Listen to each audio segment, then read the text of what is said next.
Suomi pyörii vain työllä.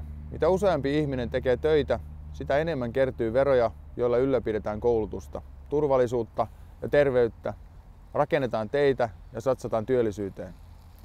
Siksi työ on kaiken ytimessä. Ketkä sitten ovat työntekijöitä? Jokainen menestyvä yritys on työntekijä.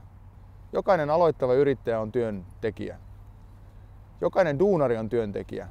Jokainen, joka luo uusia innovaatioita ja keksintöjä, on työntekijä.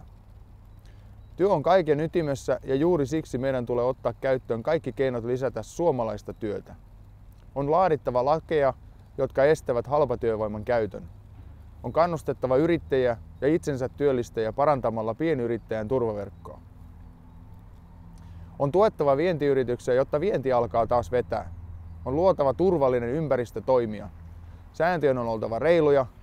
Reilut säännöt ovat rehellisen yrittäjän ja duunarin yhteinen etu.